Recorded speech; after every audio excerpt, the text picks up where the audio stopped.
My mother said, listen, son, your father's gone, now the time has come. You must tell the bees he gave his life.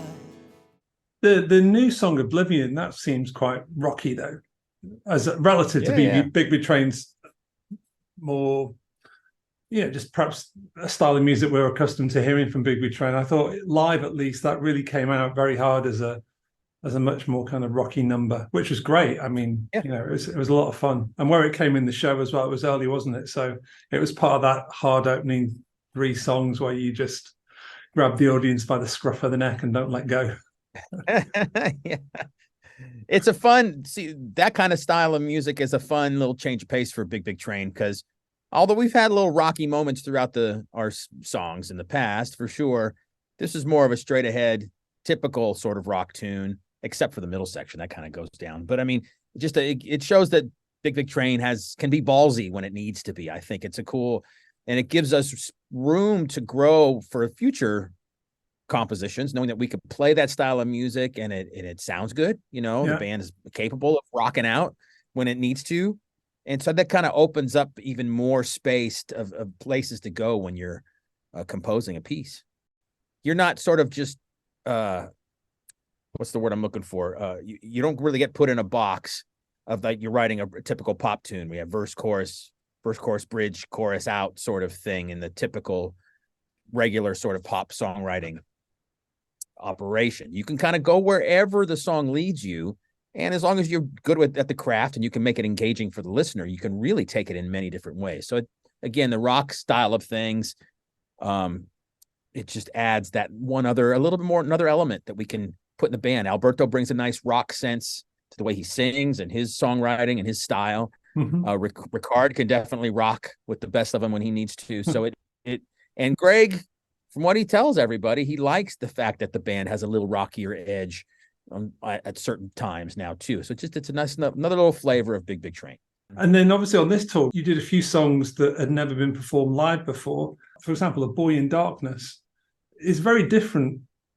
Having heard it, obviously I heard it a lot live over the summer and autumn, but it's a very different beast live than it is compared to on the record. So I guess that's kind of alludes to what you were saying about having more scope to try different things and approach things in a different kind of way. I've always wanted to play that tune. It's a shame I never got to hear David sing that song live. That would have been cool. I mean, Alberto did an amazing job, no doubt. That was always one of the tunes that I wish we would have put in the set somewhere in the past. For some reason, if I remember correctly, David was worried about singing that song live, maybe because it was hard to sing. It was even hard to sing for Alberto. He had moments in there. He said, "Yeah, it's not the easiest tune to perform night after night after night." But all that being said, it's just got so much weight to that tune. It's especially when you get back to the end, when you come all the way back around to the chorus at the end of the tune. It's one of those great moments as a musician when especially as a drummer, I can't hit the drums hard enough. It's at some of those gigs where we had to play a little bit restrained because of the volume of the room. It was really hard to do that because there's just so much energy flowing through me. I just want to beat the living crap out of the drums in a great musical way. There's so much fun and power you feel inside. The worst one for being restrained was Stuttgart, that sort of classical hall that we played in. The PA was really small. It wasn't a rock and roll PA, and there was no way to Rob had to work with what was there. And because it's not set up for rock bands. It just isn't. It's a very nice room. It's gorgeous in there and a pretty place and very clean and all of that kind of stuff. But for a rock band, it's difficult. So I had to play. I mean, I barely touched my drums. I don't think much was even in the PA as far as the drum was concerned, because it would have overtaken everything. I was talking to Mike Poyser the night before, and he couldn't wait to get, as a classical tuba player, he couldn't wait to get into the concert hall. And it was, right, like you say, it was a very beautiful room to sit in. I didn't appreciate that for you. It was a little bit trickier to approach from the challenge of drumming in it. So when you were in Trieste and you were recording at that stage, did you have the big train tour in view? Did you kind of know that the autumn was booked and the scale and the scope of the tour? How does it come together from your side? Yeah, I don't know if it was totally baked at that point, but we knew it was coming. Yeah, that we were going to make the record and tour, and that was the plan for a while. So yeah, we had a. This band has always been really great with thinking ahead and planning ahead, better than any band I've ever been in, especially with Nick Shilton sort of spearheading the planning and just on top of things the way he is. Greg's really good at it as well. So it's yeah, we knew stuff was coming for a while.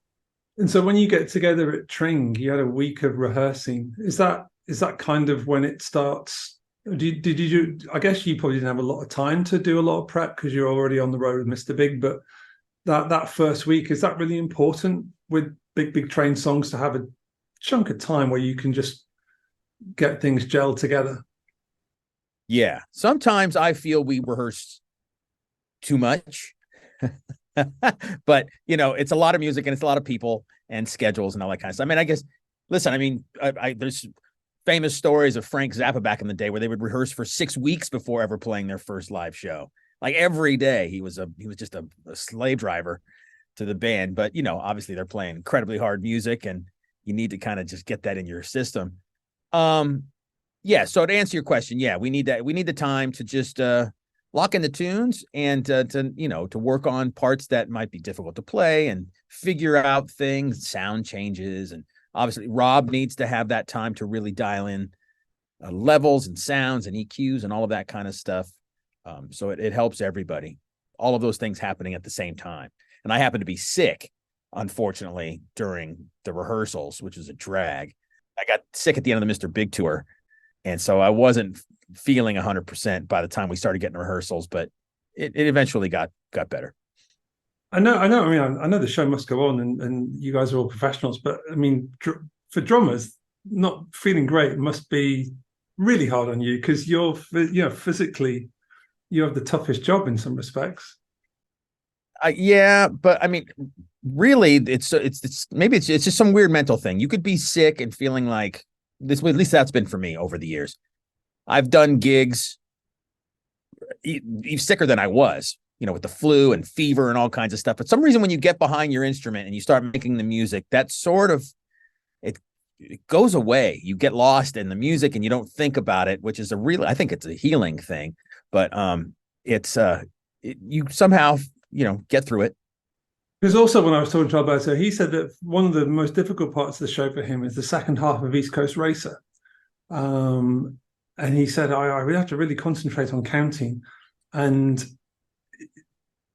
for me, when I listen to that song, and I've listened to it more with fresh ears now, actually, as a result of having been out on the tour, that middle section where the rhythm of it is more like it is like a locomotive engine.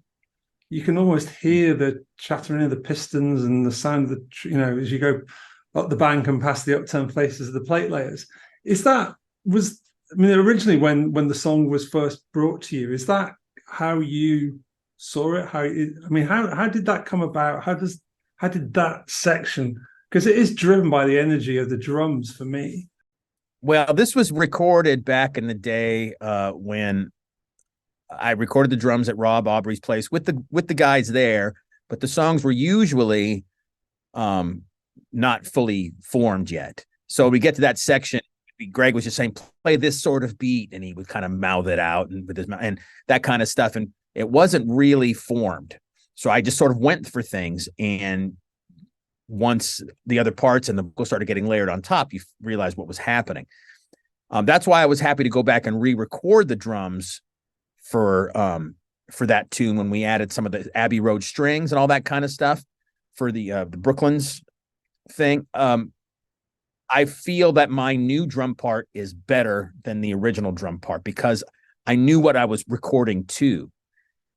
It's better now, the way we write songs now, and especially being in the same room together like we did our latest record.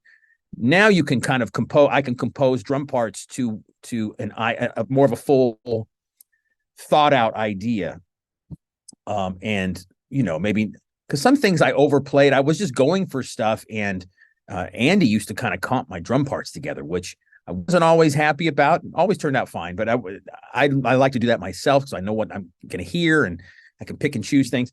So to answer your question, yeah, I didn't really know what was going on there other than just playing those parts in the studio and relying on them to know what they wanted in their own brains, because they were the writers. Greg was the writer of that tune, and gosh, boy, did it turn out in a really cool way. And it ends, it's ended up being one of our sort of classic Big Train songs, which I hope we always play, because I think it's a classic one we should play live all the time. I think it is, but I suppose then the question of that is, because of how it was recorded, you suddenly have to think about making it into a live piece, does that then create some complications because of things that were comped, things that were layered, or do you just adjust around it? You adjust around it, but especially like in those early days, like I was describing on how the drums were recorded, there's certain things that are on the records that I have no idea how I pulled them off in a recording studio. I mean, just going for things. I don't know I didn't write out the drum parts. I'm not really sure how I played certain things. To recreate them has been a challenge. It's like, whoa, my body did that. I'm not sure how I figured that out. Oh my God. So that can be hard. And I could see why that particular part is hard for Alberto to sing, because David had a way of singing vocal parts that were very legato within crazy rhythms going on around him. And I think it was just a natural way that he felt things. It wasn't something that maybe he probably wrote out or seriously thought about. This is the rhythm I want to sing over the top of this rhythm. He just sort of did it, and that's how it fell in place. And it was a natural way for him to do things. Victorian Brickwork is definitely a strange vocal rhythm in the verses compared to what's going on around it. It's fully polyrhythms. It's total polyrhythms going on top of each other it's this sort of thing. It's crazy how it get work. If someone wrote it out on the page, it would look like just scribble, because there'd be so many rhythms going on at the same time, but it works when you listen to it. It's like, oh, wow, that works. So it's one of those things. I don't know if it was meant to be done from the beginning, like really thought out, or it just happened. I think my sense is that it just happened organically. Are not those longer songs the ones that take more time? You were saying earlier on that when you get together in rehearsal, that you can focus on the bits that the more tricky bits. Is it the longer songs because they do extend over different time signatures and different rhythms and different, pace? Yeah. Some of those things are a challenge for sure, but that's what makes this band so fun and exciting, because I think we have a good balance between sort of regular songs and regular parts that are more, just typical, easy to play, typical song structure.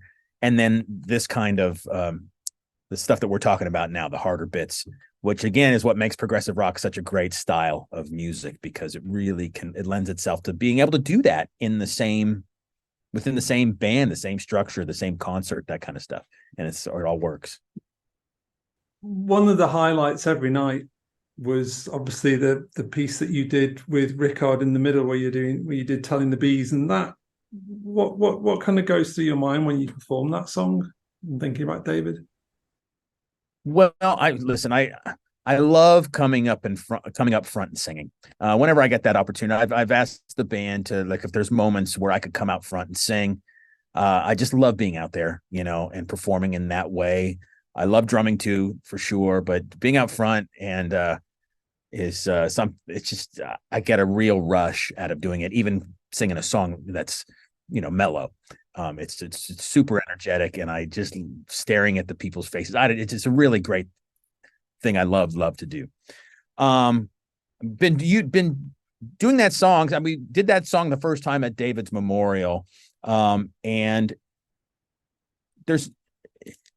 it was a simple song to learn because it's a pretty straight ahead tune. Other than the tuning of the guitar, he has an open tuning called Dadgad, and learning how to play it, which David sent me a video early on about how he voiced the chords. once I got that, then it just becomes a beautiful song to sing. The sentiment of the song is great. The melody is good. And I think it has a lot of deep meaning now that David has left us.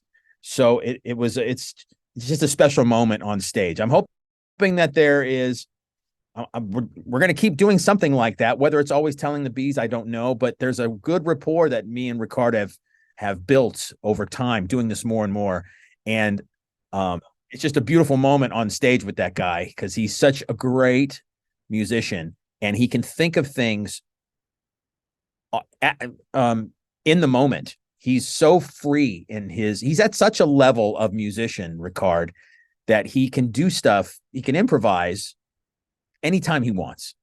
Now, not everything might be 100% great and perfect, and he might hit a flub note, but that's another thing that makes it so special every night, because you're going to get a little something different all the time. And in doing that, we find the parts that really work and then develop those even more. So it's just a really great experience to be on stage in that sort of environment with Ricard, and then just seeing the audience, because I think they really like that song. It's a beautiful song. It's a plain beautiful track. I have to say the highlight of the entire 3 weeks for me was the final show at Cadogan, where you expanded that out and you did Leopards and Meadowland. And sitting in the audience, it's really easy to just get swept away by the emotion. And it was a hugely emotional moment on the floor for everybody. I mean, looking around everybody, it was literally one of those moments in a way where there wasn't a dry eye in the house. For you up on stage, I mean, obviously for you in particular, you and Ricard and Greg and people that, knew David very, very well, how easy or hard is it sometimes to perform when you can sense that emotion out there, but you have to perform as well as you've got all this other stuff going on? Those are the things that make music such a fantastic thing. As a player and as a performer, feeling that emotion on stage, you can't really script it because it sort of comes in waves, and depends on where you are and when it's there and really deep. It's something you can't it's indescribable really how you feel. And the more that it's there, the better it is. Even if that feeling is sort of sad or melancholy, the more it wells up inside. It's something you can't recreate unless you're doing it in that particular spot, and that's what makes it so amazing. I can feel it inside. Sometimes I get shaky, or I feel myself welling up a little bit, and it's a thing that you can only really get in a musical setting like that. It really kind of runs through you, and if you're able to get that to come through your voice and out your fingers, and put on a performance at the same time, it's a really special thing. What was also nice that night was the third part of that section was wassailing, where the guys come out from the back doors and do the kind of New Orleans jazz band kind of, I could see Dave's trombone going up in the air and down. Where did that idea come from? From me, thankfully. I get to kind of go. I get some freedom to kind of come up with crazy ideas on the live stage with this band, and it's always been that way, and it's really cool, especially when it comes to the brass boys and things. And I just thought that this would be really cool because that particular venue lent itself to having something like that happen, with the stairs going down into the audience. It wasn't too high of a stage, people right there. I wanted to get the audience involved somehow, especially either if it was just a sing-along or whatever. But then the fact that they could get up and play, and there's that great horn section at the end, that horn line at the end of Wassail. It's like, man, we got to do something with the crowd. And then I found out that they could go backstage and get to the front. Originally, I thought maybe I was going to think that we would all march, the whole band, throughout the crowd. But then when we got there and we saw the logistics and, maybe, okay, that's a little too much getting on and singing and blah, but the band could come out from the back and nobody would even know they were there. It would be a surprise. All of a sudden, the horns will be from the back of the audience. And it just sort of all worked out because of the way Cadogan Hall was situated and how they could get there. And yeah, it turned out to be a really fun thing for everybody involved. So let me see. You're in your study, and you're thinking about what you can do with the brass ensemble during the interval. So can you remember a specific point where you thought to yourself, Heart of the Sunrise, I wonder what that will sound like on the tuba? Well, yeah, that tune came to me pretty quickly because of that riff. Just it seems what a cool thing. I wonder, man, that might sound cool on tuba. I wonder if tuba could play that thing. And then I'm on a keyboard with a tuba sound, and then I sort of layer some things together. I go, oh man, that could maybe work. And it's always funny too because I don't think the horn players knew that tune. Maybe Dave did. I forget. It wasn't something that they had really listened to, if at all, throughout their lives. So like it's fun to throw a curveball at them. And they're used to playing, military music and orchestral music and stuff like this, and kind of putting this rock stuff in that form. It's what makes music so cool. Thinking about it over the 3 weeks, were there any shows that really stood out as where you thought, oh yeah, tonight we were absolutely flying, and it was, it was great kind of thing? Yeah, well, it's like that on any tour. Some shows it's to me, it's rare when the whole band feels this show was great. This show, like everybody's view of a show could be totally different. I could think that was the greatest show we've ever done, and someone else in the band might have had just a crap night. But and it's all relative to the person, but it's different. So I thought that our gig in Stockholm, Sweden was really good. We played really well, and that one had great energy. Let me see here. The gig at Stuttgart, that was like the worst gig of the whole tour for me. It was good, and we played okay, but I had to play so softly, literally. I was like barely touching the drums. I felt I wasn't giving any energy to the crowd at all. The crowd, to me, looking out at the crowd, they seemed like they had a great time, and talking to people after the show, they really liked it. So I did my job. But for me personally, it was like I felt so restrained. So I didn't have that feeling of just totally letting go. I had to really kind of pull myself back. The Italian festival, I had a great show there. It was nice being on that big stage and go in that, it's an environment that Big Train really hadn't done before, other than maybe Lorelei at a gig like that. So it was nice being in the open air and the full moon and the old church bell tower off to the side, pinging off at random times. Yeah, it was really, so that was cool. It runs this sort of up and down thing of great gig, sort of okay gig, you messed up on this thing, and it's all and every player is different, and you search for those nights, you go for those nights where everybody is all on the same page, and it's hard to all be on the same page all the time, especially with an 11-piece band and with this style of music, because some of it is just really hard to pull off every night. You got to really concentrate.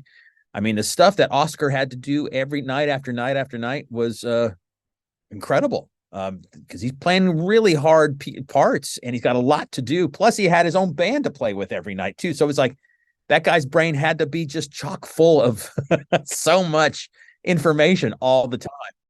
Obviously, you were on the road for 3 weeks, so traveling around the buses. How is that side of things?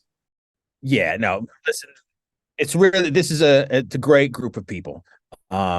We all got along really, really well. The long stretches were rough just because it was so much time, and you're in a really confined space. You can't go too far. Luckily, you have bunks to go lay down if you want to take a nap, that kind of thing.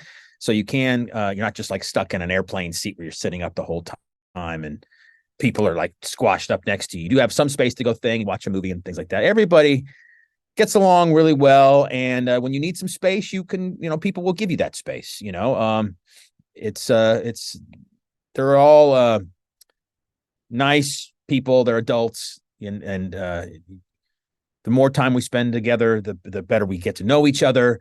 great group of people to party with. Man, oh man, we have a good time after shows, drinking and singing songs and playing games and all kinds of stuff like that. So it's a different person had control of the Spotify, playlist kind of thing from night after night. And I forgot who put on the Beach, but once the Bee Gees music started, I've never seen Greg do this in my entire life. I've known the guy since 2007, and it was fantastic. He was just up dancing. He was a little drunk, but that's cool. We were having a great old time, and he was doing his Greg moves, and it was what a great little party atmosphere. We had a great old time, and now I know once you put on some Bee Gees, Greg's going to get up and dance every time. He just loves it.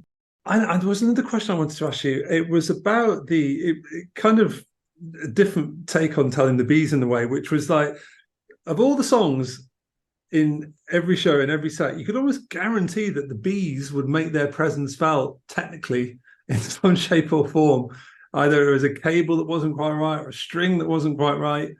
And I thought when those sort of little wrinkles were occurring, that like it kind of goes to what you were talking earlier on about your relationship with Rickard and just how easy and comfortable it is, that you guys didn't ever seem to phase you or throw you off your stride. It was just like, it's the Bees again, or that. Or I think you said at one point, live show business.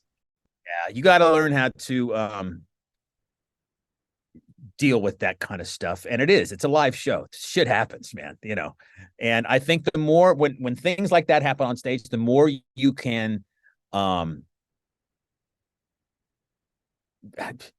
just have it be just part of the show with the audience, where you make it like it was not meant to happen, but you just kind of turn it into something sort of, what's the word, the phrase I'm looking for, where it's like, it's not a big deal. Sorry, didn't mean to do that. Let's start over. Okay, here we go. That kind of stuff. I think it just comes from performing a lot, and learning how to act on stage when something does go a little bit pear-shaped. I've never liked people that you could see when they get angry. You could tell. I've seen plenty of performers who can take things out on their crew and on their other bandmates on stage, and their feelings are right there on their sleeve for everybody to see. I don't want people to see that kind of stuff. If shit's going wrong, I don't want the audience to know. I'm going to do my best to fake it and to act like it wasn't happening at all. Or if it did happen, it's like, okay, we'll just roll with the punches and we'll do what we got to do. That means starting the song over. Let's just start the song over. No one's really going to care. And I think the audience deserves a proper performance. So if something is wonky, like when a string is out of tune, well, shit, I'm just going to stop and tune the guitar. I don't want to play a guitar that's out of tune for the audience. And, it's not a big deal. Just crack a joke or a smile and move on. I wasn't at the King's Place gigs, and I've watched them a lot online, but the live experience now just feels a different live experience to perhaps how it was the first time that you came together, which is probably understandable because those first shows were the first time that the band had played live almost since the very beginning. But do you feel that there has been an evolution over the last few years, even with the pandemic and everything that's happened? But yeah, and that yes, to answer your question, for sure. Those first shows at King's Place, as great as they were, because they were really cool, we were still finding our feet from underneath us, and learning how David was as a frontman, because he was the connection between the audience and the band, and he was the guy talking in between songs and all of that stuff. He had his way of doing things, and may have had a little nerves, but I mean, once that band with David singing, when we did our little UK tour and we drove around in a van together, I'll never forget when we played Cadogan Hall with David. And there was one point in the show where he had his telescope as a prop on stage, and he was supposed to go to the end of the one tune and get behind the telescope and shine the light in the audience, and he forgot. And so and this stems from what we're saying, how we became looser. I just said, well, to the audience during the show, it's like, well, why don't we just play that part of the song again? So you could, and we did. And we just did that like off the cuff in front of the audience, and they loved it. So we just played from that point in the song so he could go up on the telescope, and then we finished the tune and everybody went, yay, we got the telescope, and that kind of shit. So it's stuff to, it makes puts everybody at ease and shows that we're all there to have a good time. even if we're playing serious music, it's all supposed to be fun. So that's what music should be. It shouldn't be. I believe I played with plenty of band leaders who could be just total assholes and make it not fun because they have a stick up their butt for whatever reason about how it's supposed to be. And it's, to me, that's I don't know. It takes the life out of it. So yes, you're on stage trying to do the best possible job and play songs perfectly and not make any clams and no wrong notes. But if stuff happens, you roll with the punches, and then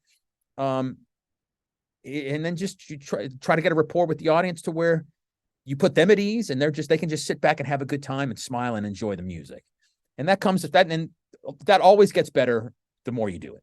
We talked earlier on. You said there were a few songs that you were really pleased to do, and obviously "Boy in Darkness" was one that you wished you'd had the opportunity to do previously. But within the whole set of the songs that you did play, which ones for you are your favorites? Do you have like the ones where you think to yourself, "Oh yeah, this one's next"? Always love East Coast Racer. I can't get enough of playing that tune. It's just, I know we played it a lot, and Greg's always conscious of playing a lot, but I just think it's one of those classic. I can't get enough of playing that tune.